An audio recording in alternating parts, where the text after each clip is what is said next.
अस्सलाम वालेकुम, मैं हूं शाहजेब खानजादा। पाकिस्तान की तीनों बड़ी सियासी जमातें एक दूसरे पर फॉरेन फंडिंग का इल्जाम आयद कर रही हैं।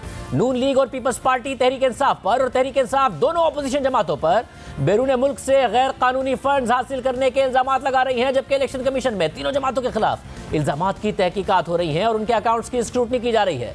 तहरीक इंसाफ के खिलाफ फॉरेन फंडिंग केस दायर हुए तकरीबन 7 साल हो गए हैं, जबकि नून लीग और पीपल्स पार्टी 3 साल से इस मुकदमे का सामना कर रही हैं। मगर इस वक्त यह मामला एक दिलचस्प मरहले में दाखिल हो गया है। PTI foreign funding case opposition जमातों की हुकूमत मुखालिफ तहरीक का मरकज बना हुआ है।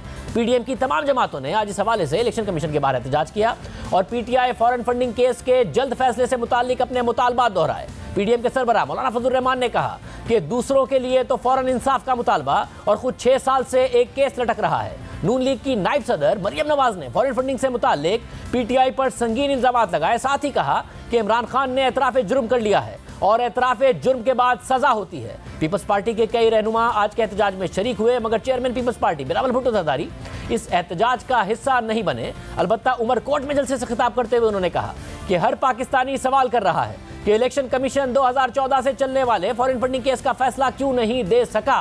दूसरी जानिब इलेक्शन कमीशन का मौक़िफ़ भी सामने आ गया है। आज जारी होने वाले एलामिये के मुताबिक इलेक्शन कमीशन अपनी आईनी और कानूनी जिम्मेदारियों से पूरी तरह आगाह है और बगैर किसी दबाव के अपनी जिम्मेदारियां निभाने के लिए पुरज़म है। स्क्रूटनी कमेटी को हिदायत की गई है कि हफ्ते में कम से कम 3 रोज इजलास करे ताकि ये केस मंतकी अंजाम तक पहुंच सके।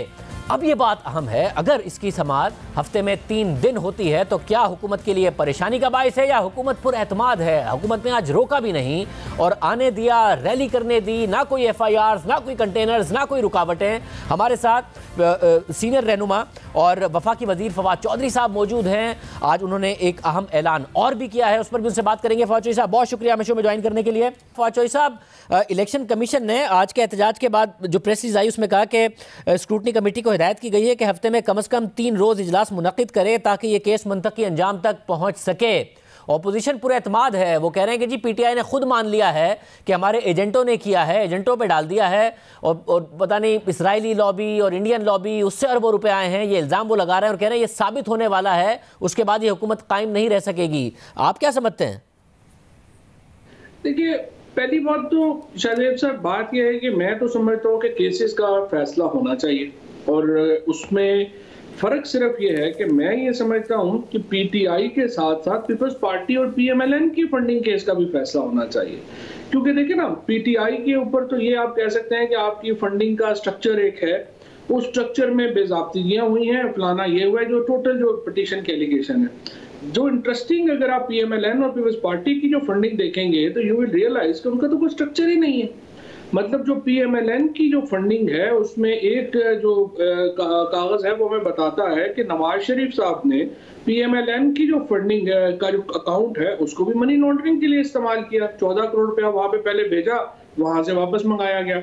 अब इशू ये है कि नॉट विद स्टैंडिंग ऐसी एक्विजिशन, आपके प्रोग्राम में ऐसी एक्विजिशन मैच में मैं नहीं पढ़ना चाहता, लेकिन और कोशिश होती है कि बंदा कोई जो है कोई अकल की बात भी हो सके। लेकिन मेरी नज़र में इलेक्शन कमीशन के पास इम्पॉर्टेंट मौका है कि वो स्ट्रक्चर के बारे में पॉलिटिकल पार्टीज को बता सके कि फंडिंग के स्ट्रक्चर्स क्या होने चाहिए। और हमारा जो आपको मालूम है कि मेरा बड़ा क्रिटिसिज्म है हमेशा कि हमारी जो पॉलिटिकल पार्टीज हैं उनका अंदरूनी स्ट्रक्चर्स एग्जिस्ट नहीं करते।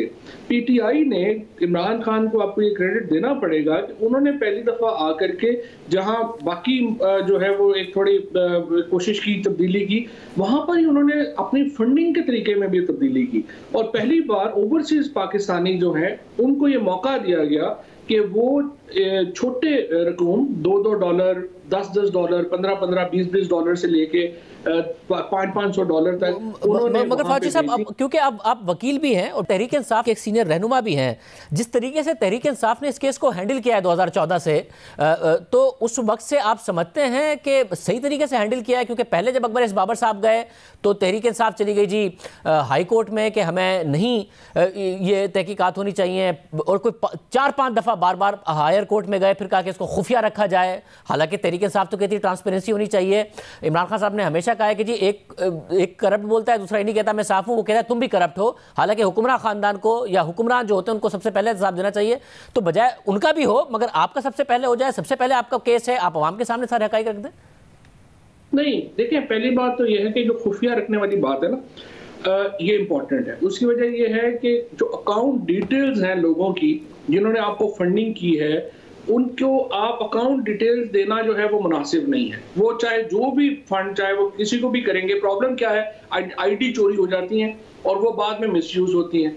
लिहाजा ये इम्पॉर्टेंट है कि जहाँ पे इलेक्शन कमीशन स्क्रूटनी करे, वहाँ पर लोगों की जो क्रेडिट कार्ड्स हैं, लोगों के जो अकाउंट डिटेल्स हैं, उनको, उनकी जो सीक्रेसी है उसका भी ख्याल किया जाए। And this is a fundamental law, हर जगह के ऊपर प्राइवेसी जो है उसको ये किया जाता है। जहां तक फंडिंग का तरीका कार है, वो जरूर ओपन होना चाहिए और पता होना चाहिए कि किसने कितने पैसे दिए हैं, कौन कितना कर रहा है। मसलन पीटीआई ने 40,000 लोगों की फहरिस्त दी है। आप पीपल्स पार्टी या पीएमएलएन से तवक्को भी कर सकते हैं कि आप 40,000 तो छोड़ दीजिए, 1,000 लोगों की फहरिस्त दे दीजिए जो फंड कर रहे हैं। सो इस तरह है कि जहां पे बात सही है वो सही। और दूसरा, ये जो आप डिले की बात कर रहे हैं, मैं तो समझता हूं कि फैसले जल्दी होने चाहिए, बट फैक्ट इज कि हमारे यहाँ एडवर्सोरियल एक जो होते हैं जहाँ पे, वहाँ पे डिलेज होते हैं और ये डिलेज जो हैं ये चलते रहते हैं। बट मगर डिले तहरीक इंसाफ की वजह से वे बार बार स्टे के लिए हाई कोर्ट को अप्रोच करना उसकी जरूरत थी, या फिर फौरन पहले ही चाहिए था, 2014 में ही चाहिए था कि जी ट्रांसपेरेंटली सामने आती तहरीक इंसाफ, क्योंकि सबसे पुराना केस आपका है। नहीं, देखिए ना, उसमें मिसाल के तौर के ऊपर जब इलेक्शन कमीशन अगर फैसला कर दे कि नहीं वो जो सीक्रेसी है वो बाहर आउट की जाए, तो जाहिर है आपने अदालत में तो जाना है ना, आपने कहना है कि ये सही नहीं है और इसको जो है वो रोका जाए। जहां नहीं, मगर शुरू में तो तहकीकात के खिलाफ गए थे जब अकबर बाबर साहब ने किया, फिर उसके बाद बार बार हायर कोर्ट में गए आप लोग। बिल्कुल, बात आपकी ठीक है। उसका पॉइंट ये था कि एक दफा जब ऑडिट हो गया है और ऑडिट के बाद सर्टिफिकेट इशू हो गया है, तो आप दोबारा ऑडिट नहीं कर सकते, और वो इस पॉइंट के ऊपर गए थे। मैं समझता हूँ वहां पे भी लीगल ग्राउंड स्ट्रांग थी, लेकिन इसके बावजूद मैं ये समझता हूँ कि ठीक है, इलेक्शन कमीशन के पास आ गया है। इलेक्शन कमीशन को चाहिए कि गाइडलाइंस इशू करे पार्टीज के लिए, बहुत ही इंपॉर्टेंट है, क्योंकि हमारे यहाँ हमने देखा है कि पॉलिटिकल पार्टीज के अंदर 2-2, 4-4, 6-6, 8-8, 10-10 लोग हैं, वो सारी पार्टी चला रहे हैं। फिर सेनेट में पता चलता है कि कौन कहाँ से आ गया, टिकट जो है वहां से किधर चला गया। तो ये फंडिंग एक्चुअली बेसिस है किसी भी पॉलिटिकल पार्टी की, और इसको ट्रांसपेरेंट होना चाहिए, शफाफ होना चाहिए और उसको एक तरीकाकार के मुताबिक होना चाहिए। यानी आप वेलकम करते हैं अगर इलेक्शन कमीशन कह रहा है कि जी हफ्ते में 3 दिन की बुनियाद पर करेंगे और जल्दी फैसला हो जाए, उसके बाद नून लीग का और पीपल्स पार्टी का भी हो जाए, पहले आपका हो जाए, आप वेलकम करते हैं इसे? मेरे ख्याल में तो तीनों को इकट्ठा चला लें और आपको पता भी चल जाएगा किस पार्टी का क्या स्ट्रक्चर है, तो क्योंकि इसमें कोई ऐसी बात नहीं, आप कॉलम्स बना लें, देख लें किस पार्टी को कहां से फंडिंग हुई, कहां पे क्या हुआ। बिल्कुल ठीक बात है आपकी कि इसको जल्द से जल्द कर दें, कोई प्रॉब्लम नहीं। और फौज साहब, आज आपने प्रेस कॉन्फ्रेंस भी की, क्योंकि जो 3 रुकनी कमेटी बनाई थी वजीर आजम ने, शिबली फराज साहब, आप और डॉक्टर शेरी मजारी साहिबा, आप तीनों ने प्रेस कॉन्फ्रेंस की और आज एक और आपने कमेटी का ऐलान किया जो इस मामले की तहकीकात करेगी। अटॉर्नी जनरल होंगे, सुप्रीम कोर्ट या हाई कोर्ट के साबिक जज होंगे, FIA का अफसर, और वजीर आजम एक सीनियर वकील को भी इसमें नॉमिनेट करेंगे। एक इल्ज़ाम क्योंकि इस पूरे केस में आपकी हुकूमत के दौरान भी लग गया कि जब वहाँ से बताया गया कि $1 अरब के एसेट ट्रेस हो रहे हैं, तो यहाँ से बंदा पहुँच गया वहाँ पर जनरल मलिक नामी, और उसने कहा कि मुझे अपना हिस्सा दे दो, रिश्वत मांग ली कावे मुसवी से। वो भी तहकीकात होंगी या नहीं होंगी, उसका जिक्र नहीं किया आज आपने प्रेस कॉन्फ्रेंस में? नहीं, जो TORs बनाए हैं, जो डॉक्टर मजारी ने आपको जो TORs बताए हैं, उनमें ये सारी तहकीकात है कि कैसे 1.5 मिलियन डॉलर है वो पे कैसे हो गया, वो दूसरी कंपनी जो है उसके साथ निगोशिएशंस किसने की, ये जो कह रहे हैं कि ये टीम गई, इसके मेंबर्स कौन कौन से थे, तो ये सारी बातें आएंगी और उसमें पता चल जाएगा कि कौन सा जो है बंदा गया, किसने कमीशन मांगा, क्या किया। और असल बात तो ये है कि जो नवाज, असल में तो देखिए ना, जो नवाज शरीफ साहब की प्रॉपर्टीज वगैरह है वो तो पता ही है, ये एक और इंडिपेंडेंट एक्चुअली शहादत है इन्हीं मामलात की, और उसको एक मंतकी इंजाम तक पहुंचना चाहिए। वैसे मगर पहले हुआ ये कि रियासत पाकिस्तान ने और नैब ने ब्रॉडशीट के क्लेम के अगेंस्ट ये लड़ा है केस। उसके बाद कुछ दिन पहले शहजाद अकबर साहब ने कहा कि ब्रॉडशीट ने पाकिस्तान को लूटा है, दिया कुछ नहीं है, और नैब ने भी कहा कि जी इन्होंने तो शरीफ के खानदान के हवाले से 2003 में जब हमने मामला खत्म किया तो कोई तहकीकात और कोई ऐसी चीज़ ये नहीं मंतकी लाए थे। आज शिबली फराज साहब ने आपके साथ बैठ के कहा कि ये फैसला हक़ाइक़ पर मबनी फैसला है, तो एग्जैक्टली हुकूमत पाकिस्तान जिसने ये पेनल्टी दी है $29 मिलियन की, उसकी पोजीशन क्या है इसमें? नहीं, हुकूमत पाकिस्तान में तो पहले तो शरीफ फैमिली अपने खिलाफ ही केस के ऊपर खुद ही लड़ती रही। 2016 का देखे ना, ज्यादती तो ये हुई कि जब 2016 में जब ये पैनामा चल रहा था और आपने बड़ी उसको बारीक बीनी से कवर किया था, आपको याद होगा जब JIT बनी थी सुप्रीम कोर्ट में, तो मुझे बताइए आपके प्रोग्राम में एक प्रोग्राम भी कोई ये हुआ था कि ब्रॉडशीट का फैसला आ गया है? हमें तो पता ही नहीं था।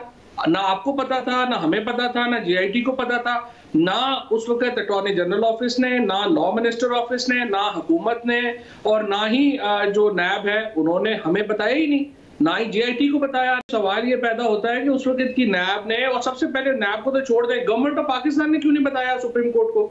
सुप्रीम कोर्ट में केस पेंडिंग है, जीआईटी कर रही है, क्या हुकूमत का फर्ज नहीं बनता था कि सुप्रीम कोर्ट को बताए?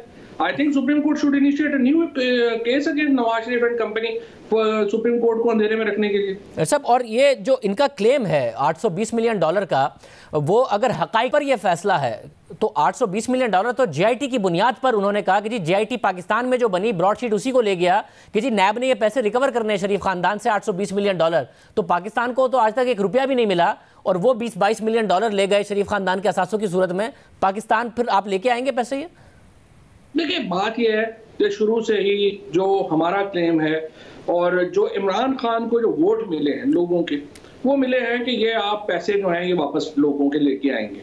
अब ये इसमें कोई शुबा नहीं है कि जो पैसों लोने की लोगों की तवक्कुआत हैं वो अभी तक पूरी नहीं हुई हैं। वो क्यों पूरी नहीं हुई हैं? एक तो जो केस यहाँ पे चले हैं, मसला आप देखिए कि जो मरियम बीबी के ऊपर जो केस है कैलिब्री फॉन्ट का, वो 2+2 केस है, लेकिन आप देखें कि जब नैब ने केस फाइल किया है वो चार्जशीट में ही नहीं है।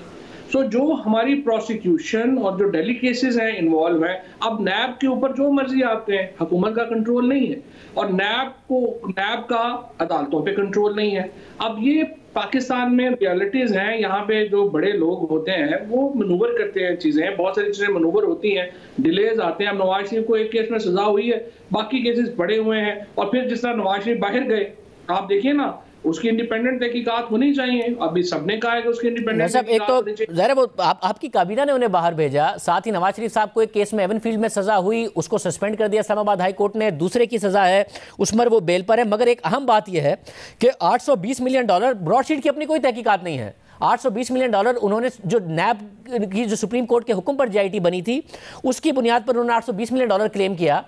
अगर आर्बिट्रेटर इस $820 मिलियन को सही मानकर पाकिस्तान पे 20% की पेनल्टी लगाता तो पाकिस्तान को $160 मिलियन देने पड़ते। ये उसने $100 मिलियन इसमें से दुरुस्त मांगे कि जी डबल काउंटिंग हो गई होगी, इतनी रिकवरीज होगी, तो उसके अगर वो $820 मिलियन को दुरुस्त मान के जीआईटी के क्लेम को मान लेता तो $160 मिलियन देने पड़ते आपको 20%। नहीं, थोड़ा सा मैं आपको बताऊं कि जो एग्रीमेंट है ना, वो तो 2003 में जो है वो हमारी तरफ से तो टर्मिनेट हो गया। सो 2003 के बाद 2015 में 16 में जो इन्वेस्टिगेशंस जीआईटी ने की हैं वो तो उस पर लागू भी नहीं होगा।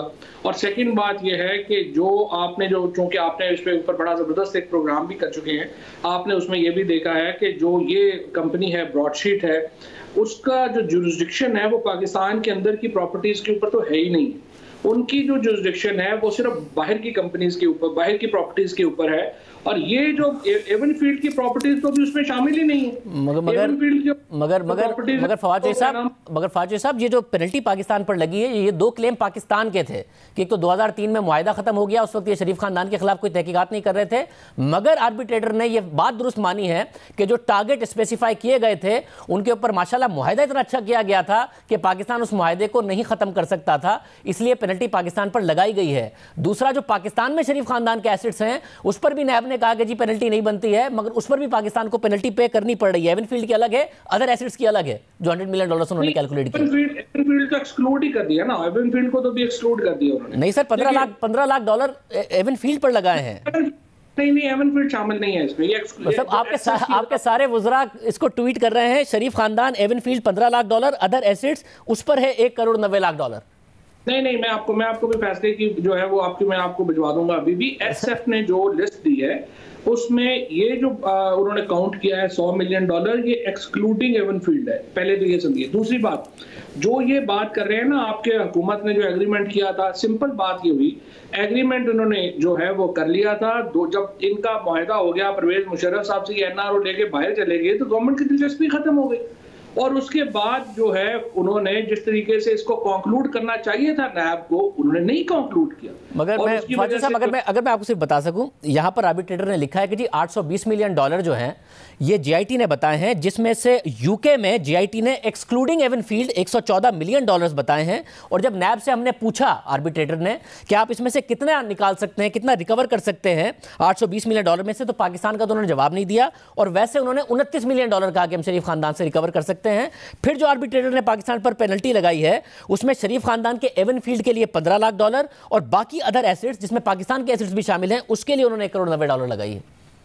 आप पेज 63 के ऊपर जो एसेट्स की लिस्ट है आप उसमें शरीफ फैमिली के देख लीजिए, उसके आगे ब्रैकेट में लिखा हुआ है एक्सक्लूडिंग एवन फील्ड। सर मैं उसी से पढ़ के बता रहा हूं आपको उसी से पढ़ के बता रहा हूं। पॉइंट नंबर 610 है, उस पर लिखा हुआ है शरीफ के एवनफील्ड अपार्टमेंट पर $15 लाख और $1.90 करोड़ उस पर। अब शरीफ के एवनफील्ड अपार्टमेंट से भी आज तक पाकिस्तान ने कुछ रिकवर नहीं किया और इससे भी अदर एसेट से भी कुछ रिकवर नहीं किया। ये आप जिस पेज की बात कर रहे हैं वो दूसरा पेज है, वो पेज नंबर 51 है, जिसमें जेआईटी को वो क्लेम करके कह रहे हैं कि जी जेआईटी कहती है कि यूके में शरीफ खानदान के $114 मिलियन है एक्सक्लूडिंग एवनफील्ड। आर्बिट्रेटर ने एवनफील्ड पर भी पाकिस्तान को पेनल्टी दी है। यही मैं कह रहा हूं, ये एक्सक्लूडिंग एवनफील्ड उनकी प्रॉपर्टीज हैं $100 मिलियन की। अब आइए कि ये ये जो प्रॉपर्टीज हैं इनको 2000 में क्रेडिट तो उनको जाएगा ना कि उन्होंने जब मिस्टर बाइन जो है वो पाकिस्तान आए हैं तो उसने ये बातें जो है वो पूरी नैब को बताई हैं। और वैसे सीक्रेट तो कोई नहीं था, 1993 से हर एक को पता था कि नवाज शरीफ की मलकियत में है अपार्टमेंट्स और वो उसके ऊपर चला रहे हैं। अब इसमें और भी बड़ी जो है जो प्रॉपर्टीज हैं जैसे हाइड पार्क है वो तो शामिल ही नहीं है। लेकिन आप इसको छोड़ दीजिए कि हमने $1.5 मिलियन उनको दिए हैं और ये केस चला है और वो उसकी तहकीकात में आपकी बात से एग्री हूं और इसलिए TOR में बनाया गया है कि वो होना है। आप सिर्फ एक्सटेंट ऑफ करप्शन सिर्फ देखिए, आप देखिए 2000 में शहबाज शरीफ $7.34 मिलियन पे कर रहे हैं नैब को अपने बार्गेन के तौर के ऊपर जो उनको वापस दिया गया। अब सिर्फ आप अंदाजा लगा लीजिए कि 2000 में सिर्फ एक शहबाज शरीफ अदालती फैसले के तहत वापस दिया गया, इसमें लिखा हुआ है। तो वही तो मैं कह रहा हूं ना, चलिए जिस फैसले के तहत दिया गया, लेकिन आप मुझे ये बताइए आप सिर्फ एक्सटेंट ऑफ करप्शन देखिए कि कितनी है जिसके ऊपर मगर फौजी साहब उसमें पहले इसमें लिखा हुआ है कि लाहौर हाई कोर्ट ने पहले फैसला दिया, उसको सुप्रीम कोर्ट ने अपहेल्ड किया। उसके ऊपर अब मैं जाहिर है क्या बात कर सकता हूँ, वो ठीक है जो चाहे तेरा उसने करिश्मा साज करे, बहुत अच्छा फैसला हो गया और शहबाज शरीफ साहब के $7.34 मिलियन जो है उनको वापस मिल गया। फैसला बड़ा अच्छा। अगर ये दुरुस्त थे, मगर सिर्फ मैं फौजी साहब आपने अगर ये दुरुस्त थे तो मैं दिखाता हूँ इमरान खान साहब ने इसके बारे में 2008 में क्या कहा था जो मुशर्रफ ने शरीफ खानदान के खिलाफ केसेस बनाए। सिर्फ एक पॉइंट देख लीजिए, उसके बाद आप मुकम्मल कीजिएगा। देखिए इमरान खान साहब ने क्या कहा था। जनरल मुशर्रफ के नीचे नवाज शरीफ को कभी भी इंसाफ नहीं मिल सकता था। यहां तारीख है पाकिस्तान की कि मिलिट्री डिक्टेटर छोड़ें, जो डेमोक्रेट्स हैं उनके नीचे ऑपोजिशन को इंसाफ नहीं मिलता। और दूसरी चीज, जो भी उनके ऊपर केसेस किए जा रहे थे जनरल मुशर्रफ से, क्योंकि जनरल मुशर्रफ एक उनका वेस्टेड इंटरेस्ट था कि नवाज शरीफ किसी तरह डिस्क्वालीफाई हो, क्योंकि वो उन्होंने पावर लेनी थी। तो उन्होंने तो नवाज शरीफ को तो ये चीज होगी कि उसको यहां इस मुल्क के अंदर ना इंसाफ मिल सकता है और वो जेल में, जाहिर है क्या सर्कमस्टांसेस होंगे हम नहीं जानते, तो डील करके गए भी होंगे, लेकिन उस डील की अहमियत इसलिए नहीं होगी कि उन सर्कमस्टांसेस में He was not a free agent. He wasn't a free agent. It's like मैं टॉर्चर से आपसे जो भी ले लूं, और torture could be mental or anything. It does not stand in a court of law. तो वाजिद साहब, लाहौर हाई कोर्ट गलत, सुप्रीम कोर्ट गलत, 2008 का इमरान खान भी गलत। देखिए बात ये शहजाद ये पुराने बयान निकाल के वो कॉन्टेक्स्ट में होते हैं, उसमें के खिलाफ थे मुशर्रफ के, तो जो खिलाफ थे वो हर चीज वो कह रहे थे। लेकिन कुछ चीजें हैं उस वक्त आपके भी मैं पुराने क्लिप्स निकालूंगा तो आप भी ऐसी बातें कर रहे होंगे, तो इसको ये क्लिप्स हमारा रेफरेंस नहीं होते। अच्छा, दूसरी बात ये है कि ये जो सुप्रीम कोर्ट में उन्होंने जो सुप्रीम कोर्ट में से उन्होंने क्या, मैं सिर्फ आपको कहता हूँ कि इसको आप छोड़ दें, फैसला सही था गलत था, just imagine amount of money they have. 2000 में सिर्फ एक शहबाज शरीफ जो है वो $80 लाख वापस कर रहे हैं और ले रहे हैं। आप शहबाज इनकी प्रॉपर्टीज उठा के देखिए, 1996-97 में $100 मिलियन की प्रॉपर्टी सिर्फ जो है वो यूके में है। यार को खुदा का खौफ करे, कोई हद होती है, कोई तमाशा लगा हुआ है मुल्क में, और फिर पाकिस्तान एक गरीब मुल्क है।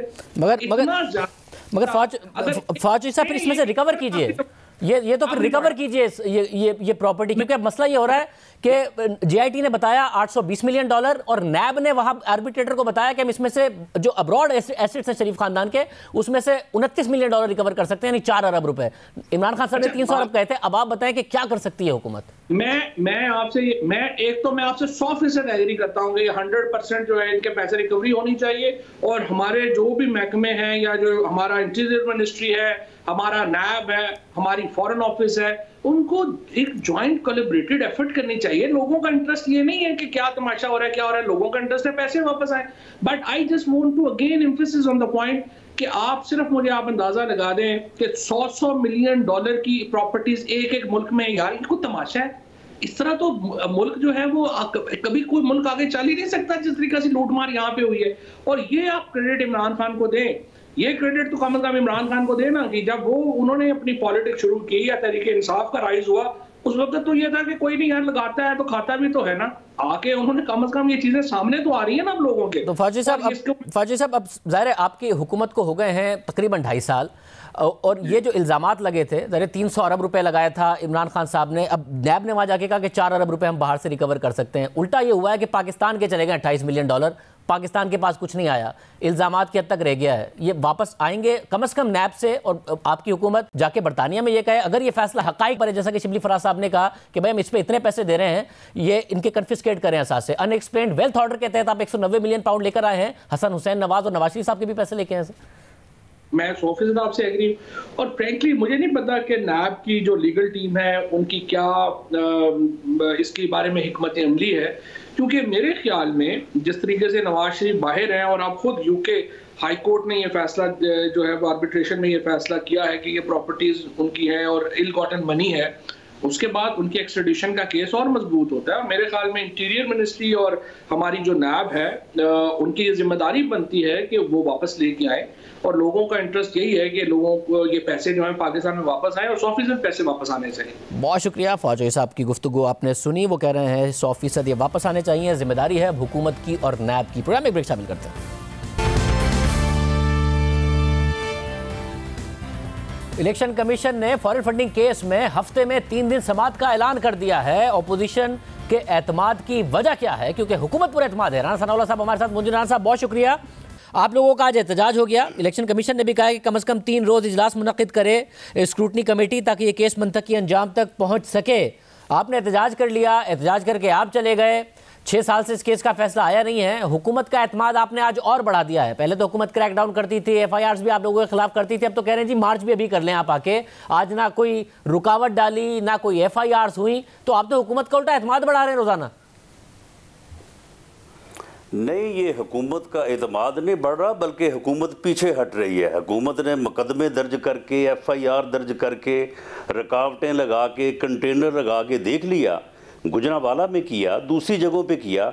जब इनकी रुकावटें, इनके कंटेनर जो है वो हमें जलसा करने से, रैली करने से नहीं रोक सके, जब इनकी FIRs, इनके झूठे मुकदमे, इनके जो है वो यानी रेफरेंसेस वो हमें अपने सियासी मौक़िफ़ से नहीं रोक सके, तो अब ये पीछे हट रहे हैं, अब ये डिफेंसिव हो रहे हैं। और ये आने वाले दिनों में आप देखेंगे कि ये पीछे हटते चले जाएंगे। जहाँ तक स्क्रूटनी कमेटी का है कि वो 3 रोज़ जो है वो अपना अजलास मुनक्किद करे, मामला ये है कि जब कोई चोर, कोई मुजरम इतराफ़े जुर्म कर ले, तो उसके बाद तो फिर अदालत के पास या कमीशन के पास मासवा इसके कि वो सज़ा का तयन करे। राज साहब, एक तो इलेक्शन कमीशन का इख्तियार इतना ही है कि वो अगर इसकी तहकीकात कर ले और इस नतीजे पर पहुंचे कि जी ये ममनुआ फंडिंग थी, तो उन फंड्स को कन्फिस्केट कर लेगा और ये मामला हुकूमत को भेजेगा, और फिर हुकूमत ने फैसला करना है कि उस पार्टी पर पाबंदी लगानी है या नहीं लगानी, और हुकूमत तहरीक इंसाफ की है। तो आप लोग फिर आवाम को एक नई, या अपने सपोर्टर्स को एक नई उम्मीद ही दिला रहे हैं ना, क्योंकि इससे निकलना कुछ नहीं है, इसीलिए हुकूमत पर एतमाद और कह रहे हैं मार्च में भी कर लें। शाहजेब, मैं आज आपके सामने ये बात कह रहा हूँ, मेरी बात नोट कर लें। जिस दिन ये फैसला आया इलेक्शन कमीशन का कि इन्होंने ममनुआ फंडिंग की है, इन्होंने इंडियन लॉबी से पैसे लिए हैं इस मुल्क के ऊपर कब्ज़ा करने के लिए, इन्होंने ज्यूश लॉबी से पैसे लिए हैं, जिस दिन ये फैसला आ जाएगा, वफाकी हुकूमत जो रियासत है वो फैसला करेगी। ये PTI, ये इमरान खान नियाजी, ये बाकी जितने लोग इस काले धंधे में मुलव्वस पाए जाएंगे, ये बिल्कुल जो है ये कालअदम भी होंगे, ये इनके ऊपर जो है वो मुकदमात भी दर्ज होंगे, क्योंकि ये बात यहाँ पे रुकनी नहीं है। राज साहब, अगर ऐसा हो गया जैसा आप कह रहे हैं, तो आपको लगता है कि इमरान खान खामोशी से बैठ जाएंगे? आप लोगों के खिलाफ भी केस है इलेक्शन कमीशन में जो तहरीक इंसाफ लेके गई है, पीपल्स पार्टी के भी खिलाफ है। आपको लगता है आप दोनों को कलअदम कराने से पहले इमरान खान ऐसे ही खामोश बैठ जाएंगे और घर चले जाएंगे? उन्होंने भी फिर यही करना है, उन्होंने भी इलेक्शन कमीशन के बाहर बैठना है और आप सब पर पाबंदी लगनी है। शाहजेब, मैं कहता हूं कि मेरी पार्टी के जिस फर्द के खिलाफ ये साबित होगा कि उसने जो है वो इंडियन लॉबी से पैसे लिए हैं कश्मीर को बेचने के लिए, जिसके खिलाफ ये साबित होगा कि उसने ज्यूश लॉबी से पैसे लिए हैं जो इस्लाम की भी दुश्मन है, पाकिस्तान की दुश्मन है, मैं पहला फर्द हूँगा जो मैं उसके खिलाफ जो है मसला ये देखें, अब आप ना ये है कि ये इनको इनके घर वाले इनको घरों से निकाल देंगे इनको। राना साहब, अब आप ये बात जो है ये साबित होती है जो कि साबित हो जानी है क्योंकि इन्होंने इतराफ़े जुर्म कर लिया है। राजा साहब, ज़्यादा फॉरेन फंडेड पार्टी तो नहीं स्टैब्लिश होगा, ममनुआ फंडिंग अगर हुई तो ज़्यादा उसका केस ही होगा ना। और आप जो देखें, अब ये नेशनलिज्म का कार्ड और इस्लाम का कार्ड ये आपके खिलाफ इस्तेमाल हुआ, मुल्क का नुकसान हुआ, आपका भी नुकसान हुआ, आप फिर वो इस्तेमाल कर रहे हैं। क्यों एक सियासी जमात पर इल्ज़ाम लगा रहे हैं? वो आप पर इल्ज़ाम लगाएंगे और सियासी जमातें एक दूसरे को मुल्क मुखालिफ और इस्लाम मुखालिफी कहती रहेंगी। नहीं शाहजेब, मुझे आप ये बताएं कि अगर कोई जमात जो है वो इंडियन लॉबी से जो है वो अरबों रुपया ले और उसके बाद वो अपनी इलेक्शन कैंपेन करके इलेक्शन में कामयाब हो के उस मुल्क पे मुसल्लत हो और उसके बाद वो कश्मीर जैसा मसला जो है वो दुश्मन मुल्क की जो है वो झोली में डाल दे, और आप मुझे बताएं कि एक साल से ये कश्मीर के ऊपर आनियाँ जानियाँ और इनकी जो है वो फुर्तियाँ आप देखें कि यार उन्होंने कुछ भी नहीं है, एक रेजोल्यूशन ही पास करवाया उन्होंने अक़वाम मुत्तहिदा से। तो ये सारी चीज़ें जो है जब ये कड़ियाँ जुड़ेंगी तो मैं समझता हूँ कि पूरी कौम इनके खिलाफ बाहर निकलेगी।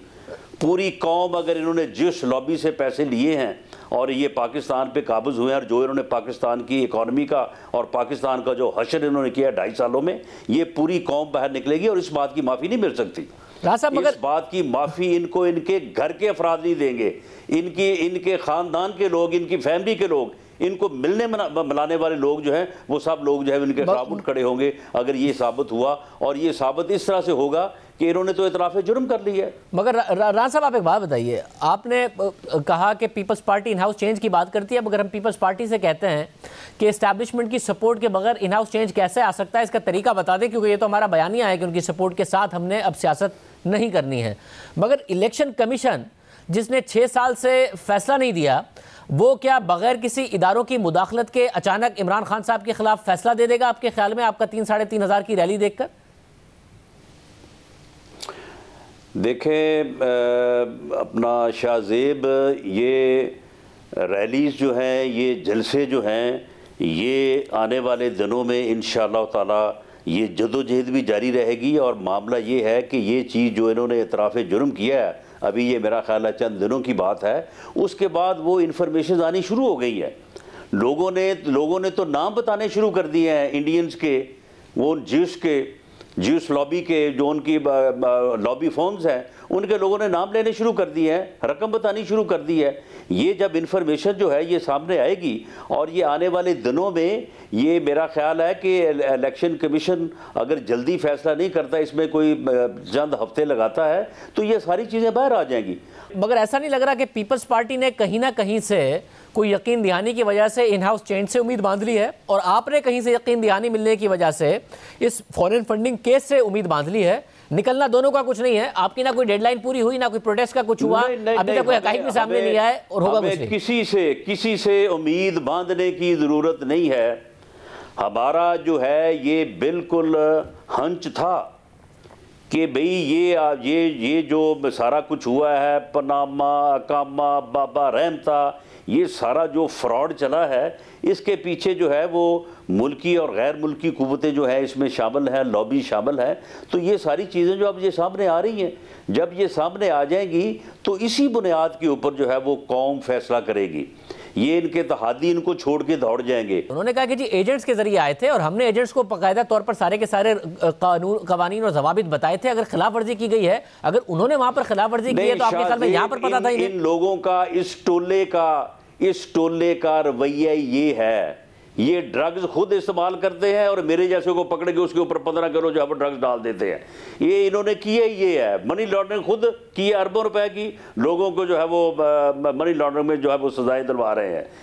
और खुद जो है वो ज्यूश लॉबी से और इंडियन लॉबी से पैसे ले रहे हैं और लोगों के कारोबारी जो है वो टेक्निकलिटीज़ को और कारोबारी ट्रांजैक्शन को निकाल के जो है वो उनको पकड़ रहे हैं कि जनाब आपकी ये जायदाद जो है वो आपने इसकी रजिस्ट्री कम करवाई है और ये जायदाद आपने जो है वो कहाँ से ली है, किसको दी है। मगर अगर आपके पास कोई इन्फॉर्मेशन होगी तो आपके ख्याल में हुकूमत के पास इंफॉर्मेशन नहीं होगी? अगर हुकूमत के पास इंफॉर्मेशन होती कि ये मामला इतना संजीदा है और हमारे खिलाफ जा रहा है, उन्होंने आने देना था आपको, उन्होंने FIRs नहीं काटनी थी, क्रैकडाउन नहीं करना था, कंटेनर्स नहीं लगाने थे। कॉन्फिडेंट है हुकूमत, आपको खुले तरीके से आने दिया उन्होंने और कहा आप लॉन्ग मार्च भी कर लें।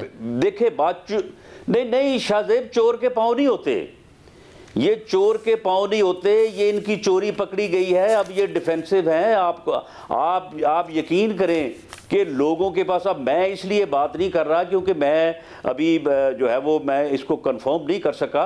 मामला ये है कि लोग तो वहाँ पे ये रैली में लोग जो है वो लोगों के नाम लिए फिर रहे हैं, वो अकाउंट नंबर लिए फिर रहे हैं और पैसों की अमाउंट्स लिए फिर रहे हैं। ये आप अगले 2-4 दिन में देखेंगे। इसको हम कंफर्म करके अपने पार्टी लेवल पे पूरी तरह से इसके ऊपर जो है वो एक स्टेटमेंट बना के पूरी तरह से उसको वेरीफाई करके तो हम इसको लेके आएंगे आपके सामने। ये चीजें जो है आप इलेक्शन के वेरीफाई करके अगर बड़ा फैसला कर दे अगले 3 दिन में तो बहुत बेहतर है, अगर नहीं करेगा तो ये चीजें सामने आ जाएंगी। ये बड़े अहम बात है कि वेरीफाई करके। राणा सनाउल्लाह साहब हमारे साथ मौजूद थे, बहुत शुक्रिया। कायरा साहब हमारे साथ मौजूद होंगे एक ब्रेक के बाद। पीपल्स पार्टी के रहनुमा कमरुज़्ज़मा कायरा साहब हमारे साथ मौजूद है। कायरा साहब बहुत शुक्रिया। कायरा साहब, अब तो PDM जो कर रही है, हुकूमत का कॉन्फिडेंस बढ़ता जा रहा है। पहले FIRs होती थी, क्रैकडाउन होता था, आप लोगों को मुल्तान में भी हुकूमत ने रोका, अब तो हुकूमत रोक भी नहीं रही, बल्कि आज के बाद कह रही है कि लॉन्ग मार्च भी अभी कर लें, ऐसे ही कर लें, कोई फर्क नहीं पड़ता। पूरे एतमाद हो गई हुकूमत। जब कोई पूरे एतमाद होता है शाहजेब साहब और गलत बुनियादों पे होता है तो फिर उसके साथ जो होता है वो भी तारीख जानती है। आज का तो इज्तिमा जो था ये तो नुमाइंदा इज्तिमा था। हम एक यादाश्त पेश करने इलेक्शन कमीशन के बाद एक शिकायत करने आ रहे थे, सारी जमातें उसमें उनके मतलब मेरी जमात के फर्ज करें तो हमारे सिर्फ ओहदेदारान को हमने बुलाया अपने डिवीजन से। इसी तरह जो मुस्लिम लीग ने भी अपने कारकुनां को उस तरह दावत नहीं दी कोई बड़ा प्लानिंग करके, लेकिन फिर भी एक बड़ी तादाद में वहां लोग मौजूद थे। और आज क्योंकि हमारा जलसा तो था नहीं, एक एहतजाजी रैली और एक यादाश्त देनी थी, उसको अगर ये ढोल पीटा जाए कि वो नाकाम हो गई और कामयाब हो गई तो ये नाकामी और कामयाबी की दलील जो है ये नहीं है। अगर इसमें वो खुश होना चाहते हैं तो बिल्कुल बड़े बड़े शौक से हों। मगर बिलावल साहब तो बहरहाल ये सोच रहे हैं ना कि जमहूरी तरीके से पार्लियामेंट के जरिए इन हाउस चेंज आए, मगर इस तरीके से सड़क पर आकर इलेक्शन कमीशन के जरिए से जमहूरी हुकूमत जाए, वो इस पर यकीन रखते हैं? हम मान क्या रहे हैं?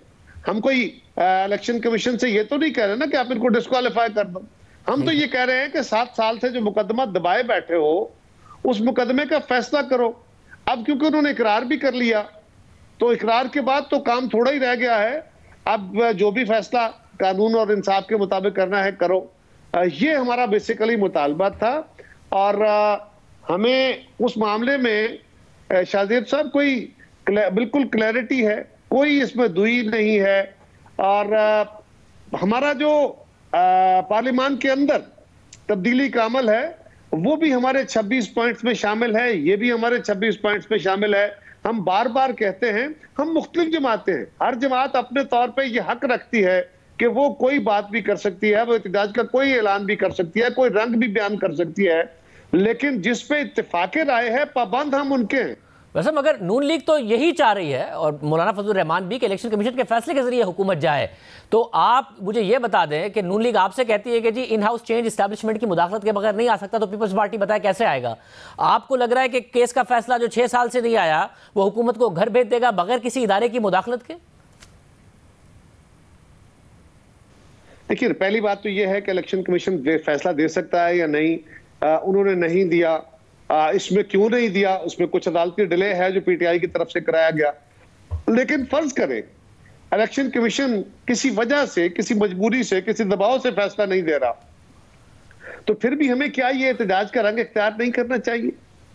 हमें क्या प्रोटेस्ट नहीं करना चाहिए? उनके घर जाके उनके दरवाजे पे खड़े होकर उनको ये याद नहीं कराना चाहिए कि आप एक आईनी इदारा हैं? ये भी तो एक जमहूरी तरीका है ना। हम हाथ धर के बैठ जाएं या उस पर चढ़ावा कर दें। इसके अलावा तीसरा तरीका क्या है कि हम जमहूरी तरीके से जाके प्रोटेस्ट करके एक यादाश्त उनको दें कि भाई खुदा का खौफ करो, इसको भी देखो।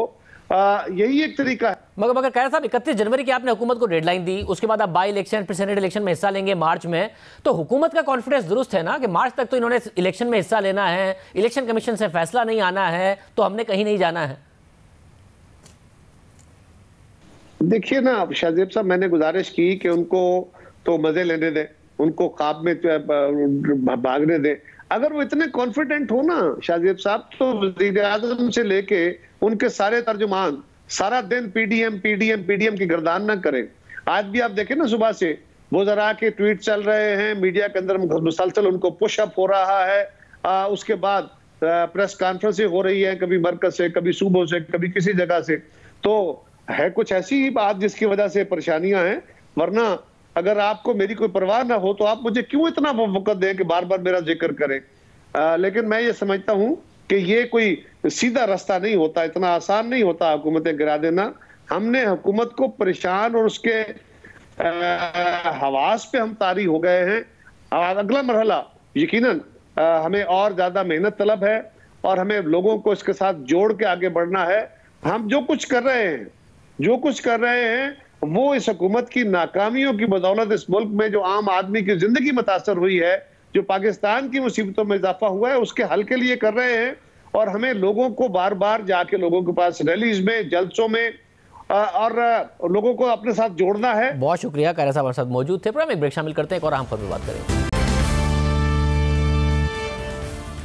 आज इस्लामाबाद हाई कोर्ट में 5 साल से लापता 2 शहरियों की अदम बाजियाबी से मुताल्लिक 2 अलग अलग समातें हुई। 5 साल से लापता शहरी इमरान खान की अदम बाजियाबी पर चीफ जस्टिस अतहर मिनल्लाह ने शदीद बरहमी का इजहार करते हुए कहा कि किसी भी शहरी की जबरी गुमशुदगी घिनौना जुर्म है। दौरान समाज चीफ जस्टिस ने रिमार्क दिए कि शहरियों की सिक्योरिटी और तहफ़्फ़ुज़ रियासत की जिम्मेदारी है।